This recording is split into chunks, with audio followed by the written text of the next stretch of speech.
안녕하세요. 정혜래 가업승계 정선입니다. 오늘의 주제는 가족법인 설립 시 장점 그리고 또 주의할 사항에 대해서 알아보도록 하겠습니다. 가족법인을 활용한 세금 절감에 대한 방법은 오래전부터 활용이 됐었습니다. 최근에는 이제 부동산 자산 가치가 높아지면서 이 부동산을 개인으로 소유했을 때 증여나 또 양도에 있어서 세부담이 워낙 크다 보니까 부동산을 소유하고 계시거나 소유할 분들이 많이 활용을 하시는 것 같습니다. 우선 이 가족법인이란 용어를 한번 체크를 해 볼 건데요. 가족법인은 뭐 세법상 용어는 아닙니다. 저희가 편의상 주주 구성이 가족으로 되어 있는 법인을 그냥 가족법인이라고 부르는 것뿐이니까요. 이 부분 참조해 주시고요. 우선 이제 가족법인의 장점을 체크하기에 앞서서 개인과 법인, 개인 사업자와 법인 사업자에 대한 좀 차이부터 체크를 해 보시면, 자, 개인은 이제 종합소득세를 내죠. 법인은 법인세를 내고, 개인은 6%부터 최고 45%. 여기는 지금 지방세가 포함이 안 돼 있습니다. 간접세도 포함이 안 돼 있고, 지방세와 간접세를 포함한다면 거의 60% 가까이 세금과 또 간접세를 내게 되겠죠.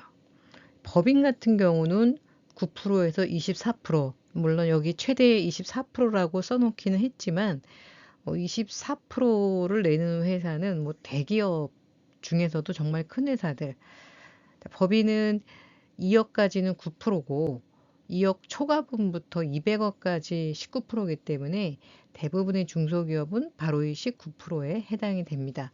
물론 이제 지방세를 포함한다면 20.9%가 되겠죠. 이외에 뭐 필요경비, 신고기한 등이 개인과 법인이 약간씩 차이가 있는데, 제가 오랜 동안 법인 컨설팅을 하면서 이 법인과 개인의 차이점 중에서 법인의 강점은 2월 결손금 공제입니다. 자, 개인은 아무리 손실이 났다고 해서 그 손실을 다음 해에 넘길 수는 없어요. 그런데 이제 법인 같은 경우에는 2월 결손금 공제 기간이 15년입니다. 또 연구 및 개발 비용 등을 이제 공제를 해줍니다.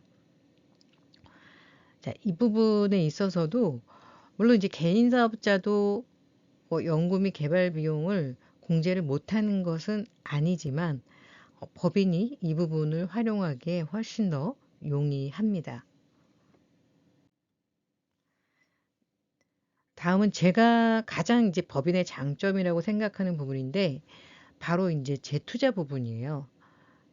개인 사업자 같은 경우에는 매 해마다 이제 결산을 할 때 그 해의 모든 걸 종결하게 돼 있죠. 그러니까 우선은 세금을 내고 남은 돈으로 재투자를 해야 돼요.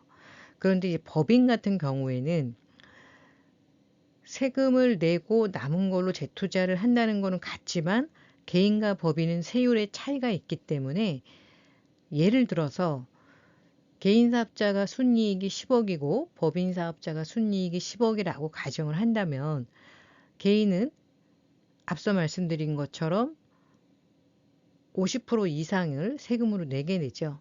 그러나 법인 같은 경우에는 20.9% 법인 그 지방세를 포함해서 그렇다고 해도 2억. 그런데 사실 법인이 저렇게 이익에 대해서 법인세를 다 내는 회사는 극히 드뭅니다.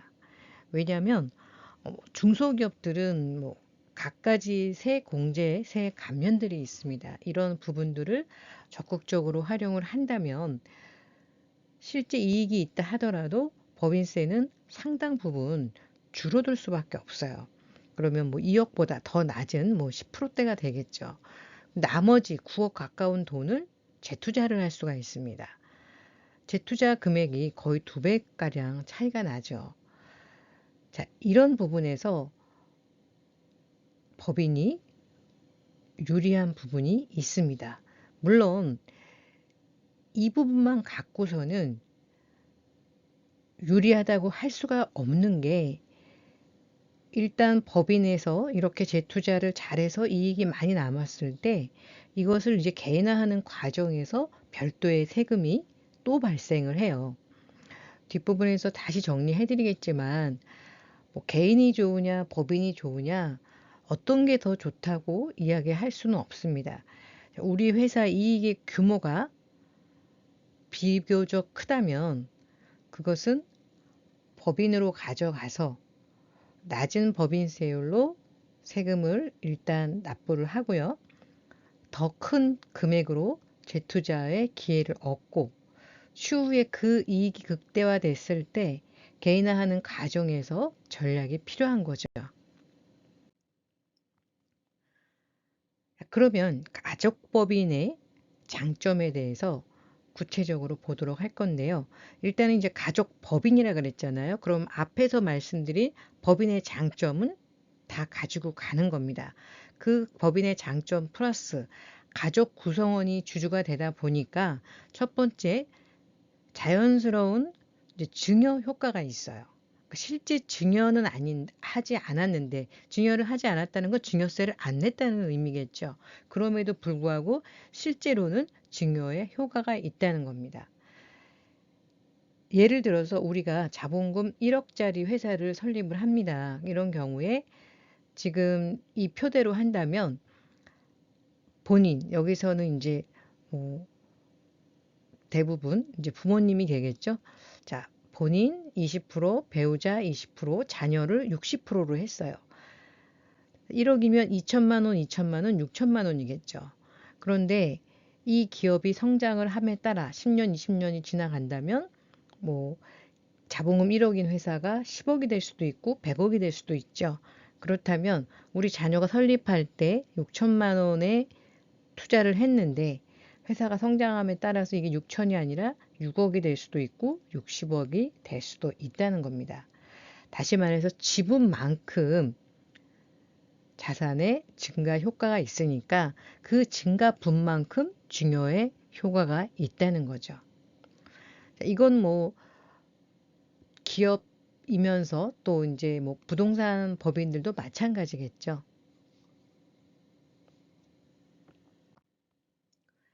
가족법인의 장점 중에서 또 하나 장점은, 부동산을 소유한 가족법인의 경우 우리가 부동산을 증여하거나 상속할 때는 바로 이 취득세가 발생을 합니다. 근데 이 취득세가 적지가 않아요. 그런데 부동산 자체가 아닌 법인의 소유의 부동산이라고 한다면 이 부동산이 상속될 때도 역시 취득세는 발생하지가 않아요. 왜? 법인화되는 순간 얘는 주식입니다. 자, 주식에는 취득세가 발생하지 않죠. 그래서 이 세금 부분에서 부동산이 주식화되면서 받는 차이점은 뭐 이런 취득세의 장점이 있고, 또 양도할 때 역시 개인의 양도세와는 달리 법인의 경우에는 법인세를 내기 때문에 양도세 부분도 상당 부분 절세 효과가 있을 수 있어요. 부동산 규모가 크다면. 그래서 이 가족법인의 장점 중에 또 가장 큰 게 지금 말씀드린 이 부동산을 소유한 가족법인입니다.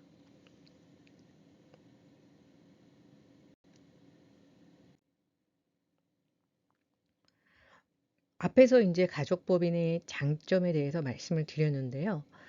가족법인이 그럼 무조건 좋은 점만 있느냐? 뭐 그렇지는 않겠죠. 가족법인을 운영할 때 이제 주의할 부분입니다. 자, 여기 첫 번째 이 장표에 나온 거는 임원 관련된 거예요. 만약에 가족 회사를 하는데 자녀를 임원으로 좀 올리고 싶다라고 하신다면 일단은 이제 연령은 16세가 넘어야 되고요. 또 중요한 게 자녀가 만약에 직장을 다닌다라고 한다 그러면 겸직 금지 의무가 있는지 확인을 하셔야 돼요. 대기업 같은 데는 대부분 겸직이 금지되게 돼 있고요. 공무원도 역시 겸직이 안 되기 때문에 자녀를 임원으로 등재할 때 이런 부분 체크를 해주셔야 됩니다. 또 편법 증여 및 뭐 세무조사 위험에 대해서 체크를 하셔야 되는데 아마 매스컴에서 연예인들이 부동산을 구입하는데 가족 법인을 활용해서 뭐 편법을 했다 뭐 이런 얘기 들으셨을 거예요. 지금도 이제 많은 이제 부동산 자산가들이 이 가족 법인을 활용하고 있는데 자, 법인이라는 것은 실제로 법인의 어떤 활동을 해야겠죠. 그런데 이런 활동이 전혀 없이 단지 세금 절감의 목적으로만 법인을 활용하신다고 했을 때는 위험한 부분이 있습니다. 그러면 우리가 이 가족법인을 하실 때 주의하셔야 될 부분은 이제 첫 번째 주주로서 또 두 번째 또 임직원으로 들어갈 때 체크해야 될 거 그리고 이 법인이 실제 법인으로서 활동을 하고 있어야 된다는 거 이런 부분을 좀 주의 깊게 체크를 해 주셔야 되고요. 요것보다 아까 요거 못지않게 중요한 거는 내가 가족법인을 활용해서 조금이라도 절세를 하고자 해서 개인보다 복잡한 법인을 설립을 했는데 이 법인에 대한 법인세 절세에 대한 부분을 활용하지 않으신다거나 또 법인의 아까 재투자를 더 큰 금액으로 해서 이익을 극대화시켰는데 그 이익을 또 개인화할 때 절세 전략이 없다고 한다면 오히려 법인세 한 번 내고 소득세 또 내고 두 번의 세금을 내서 개인 사업자만도 못한 경우도 꽤 많이 있습니다. 자, 이런 부분들을 좀 명확하게 체크를 해 주셔야 돼요. 자, 그러면 법인세 절세 어떻게 해야 될까요? 일단 법인 같은 경우는 대표님도 또 가족이 임원으로 있다고 하면 임직원에 대한 뭐 퇴직금 및 뭐 상여금, 급여 규정들이 있겠죠. 이런 부분에 대한 규정을 명확하게 해주셔야 되고요. 개인 사업자는 이런 게 필요가 없잖아요. 그냥 그 해에 비용 쓰고 남은 건 다 내 겁니다. 그렇지만 법인은 법인격체고 대표님의 가족들도 직원 이제 급여를 받으셔야 되기 때문에 이런 규정이 명확하게 있어야 되고요. 법인세 절감 측면에서 본다면 우리 중소기업들이 받을 수 있는 세액 감면 및 공제들이 많습니다. 이런 부분들을 챙기셔서 법인세를 최소화했을 때 이 가족법인이 의미가 있는 거예요. 자, 예를 들면 창업 중소기업 세액 감면 제도 5년간 최대 100%입니다. 그 요건을 갖춘다면 두 번째는 뭐 벤처기업 법인세, 또 취득세, 재산세 이렇게 세 가지 벤처기업은 이 세 가지 세금의 감면 효과가 있어요. 물론 벤처기업이 여러 세 가지 요건으로 인해서 취득을 할 수가 있는데 우리는 기술력이 없는 회사인데 그런 경우에는 뭐 투자를 받아서 벤처를 받을 수도 있습니다. 요거는 별도로 이제 벤처기업 할 때 저희가 영상에서 다룰 거니까 세 번째는 뭐 청년 고용 법인세 감면 및 지원금 등이 있습니다. 네 번째 임직원 퇴직금 및 상여 규정 말씀드렸고요. 또 다섯 번째 기업부설 연구소 세액 공제 부분. 이것은 이제 개인 사업자도 사실 됩니다. 그런데 아무래도 이제 법인 사업자들이 좀 적극적으로 활용하기가 용이한 것 같아요. 개인보다는. 자, 이렇게 우리가 이제 가족법인을 설립을 해서 지분을 분산함으로써 증여 효과가 있다고 말씀을 드렸는데 그것도 큰 뭐 이점이긴 해요. 하지만 법인세는 법인세대로 다 내고 또 개인화할 때 소득세는 소득세대로 다 낸다면 오히려 두 번 세금 내는 게 되니까 이 부분은 반드시 법인세, 절세 할 수 있는 것은 최대한 찾아서 활용을 하시고, 또 법인이 이익을 극대화한 후에 그 잉여금을 개인화할 때도 다양한 방법의 절세 전략, 뭐 제 채널에 상당히 많이 있죠. 잉여금 출구 전략에 대해서는. 그래서 이 부분을 적절히 활용하지 않는다면 차라리 개인 사업자로 가시는 게 오히려 나을 수 있습니다.